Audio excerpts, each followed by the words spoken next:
Welcome to the Immigration Therapist Podcast, a podcast for therapists that want to learn more about immigration evaluations and immigration attorneys that want to learn more about the psychological and emotional aspects of immigration cases. So, on today's episode, I want to speak about corrections and timeframes for an immigration evaluation. So, what does it mean? And what do I mean by corrections? So after we are finished with an immigration evaluation, we submit it either to the client or to the immigration attorney or to both. And what happens after that point, what happens at that point is that the immigration attorney will need to do what they do best. They need to create the client's case, and they're going to look into your immigration evaluation to collect information, to verify that what we wrote checks out with facts, like, for example, dates of birth or marriage dates or divorce dates, the date of entry to this country, all of that stuff, right? In cases like, for example, VAWA, domestic violence, a lot of their case will be constructed based on what we write. Because a lot of these cases, of VAWA domestic violence, people don't report the abuse because they're afraid. So in many cases, for VAWA cases, for example, the immigration evaluation is the only thing that the attorney has to go off of. So how do corrections come into play here? Well,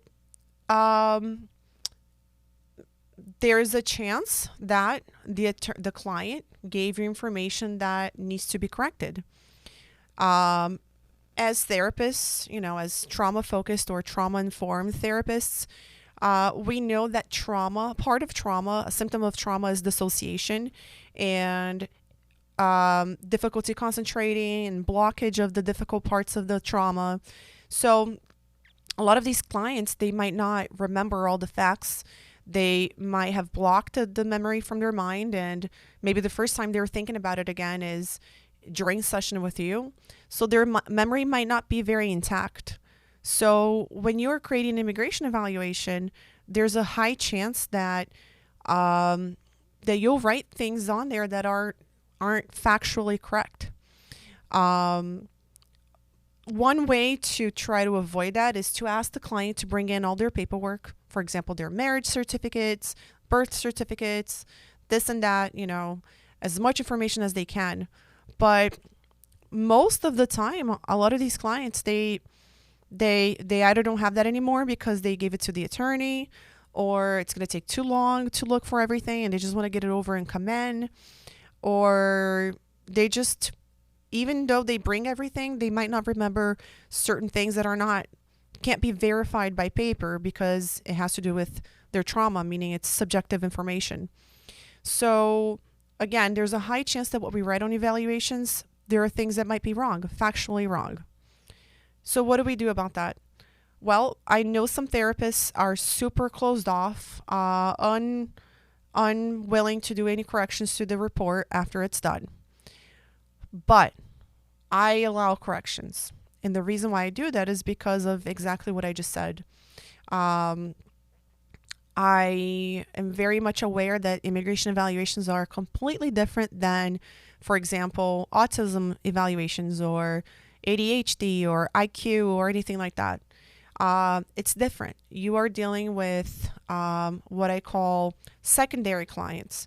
So yes, there are primary clients, but they're not coming to us because of therapy. They're coming to us as a result of their immigration case. So they're not really looking to come and do therapy long term.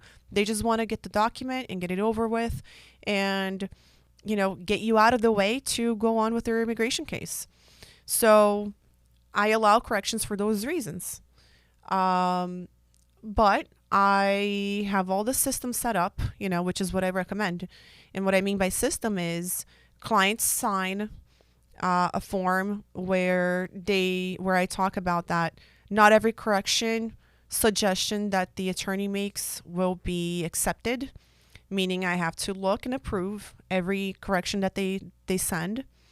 I also talk about how I make only corrections to factual information, meaning names and dates, not clinical information. For example, I had a client once that asked me to correct her symptoms. She didn't like that I wrote irritability as part of her trauma symptoms.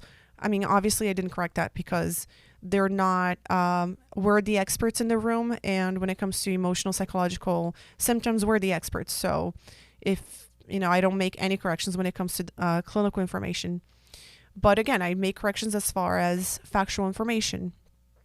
And depending, if I wrote, for example, blue, but really they meant red. So it's a case by case, item per item scenario. Another thing that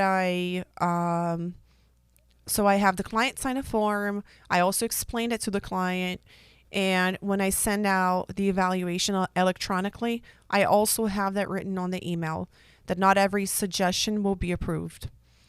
So I really cover my bases there. So the other thing I want to talk about is time frame. So when it comes to time frame, as I've mentioned before, we're dealing with immigration clients.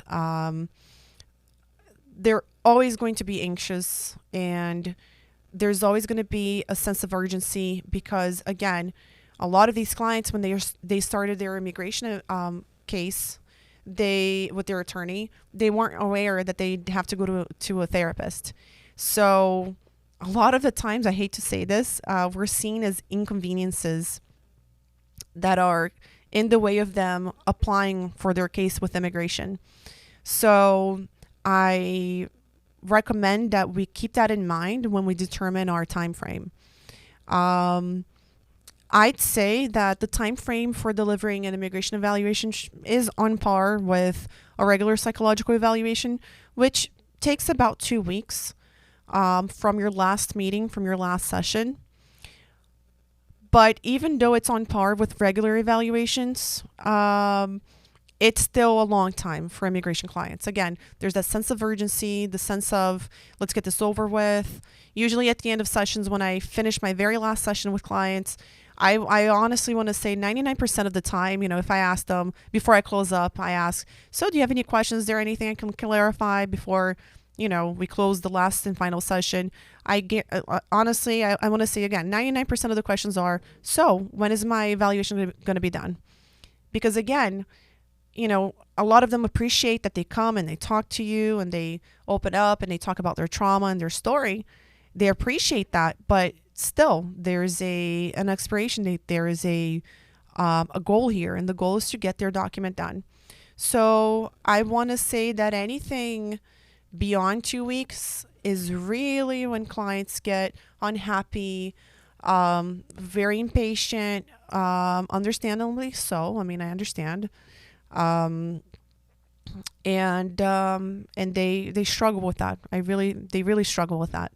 So what I recommend for for time frame is, and by the way, the time frame that I'm talking about is not so much after corrections, because by the time that you get to corrections, you already submitted the evaluation. So corrections should be quick. You get the email with the corrections, and then you just go and replace or add whatever that's being asked of you. But I'm talking about the time frame of actually turning in your document. That's when it's the point in between you turning in the eval and the last session that you saw the client. It's that period that we sit down to work on the evaluation, to edit, to add, to make it all make sense. And as mentioned before, it takes a very long time. When I started doing immigration evaluations, I didn't really have a system. Man, it used to take me just writing the evaluation alone. I want to say just writing the evaluation alone, not counting time in front of the client. It used to take me, I want to say 5, 6, 7 hours, depending on how distracted I was or emotionally or psychologically exhausted. So you need to take all of that into account when you talk about time frame. Again, you will always get that question. I have never had an immigration client that didn't ask how long it was going to be before before I turned it in. So I recommend that, that you take all these things into account, how long it's going to take you to write the evaluation, leeway time. Let's say one day you're not really feeling it. You're distracted. You have a lot of things going on. You're exhausted. Take that into account. Take into account your other clients. Maybe you're someone who does immigration evals and also does regular therapy. So take all of that into account when you come up with your time frame. Excuse me. Take all of that into account, and when you say a time frame to the client, really make it intentional and commit to that, and be realistic with the client and yourself.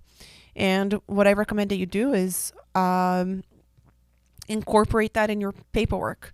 Not exactly the time that it's going to take you, because maybe something happens and you end up turning it in after longer than you said you would. But definitely write on something on your paperwork where the client signs that they acknowledge that there needs to be writing time. You need editing time in order to turn in a very concise, detailed, proficient, professional document. So I definitely recommend that you have some kind of language in your forms that talk about the need for time for you to write the evaluation, meaning the time frame. So, of course, if you ask a client what would be the ideal time frame, they'd say the next day or even the same day. But that's not very realistic when it comes to immigration evaluations, especially when you get to a point that you're doing many of them on top of seeing your regular therapy clients.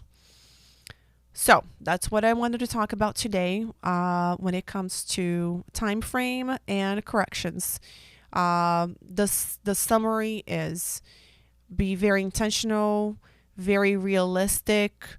Understand that we're dealing with clients that have a sense of urgency.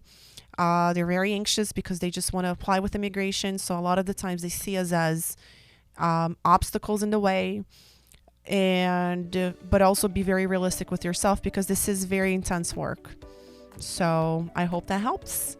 You can catch us on Instagram online at immigration_evaluations_center.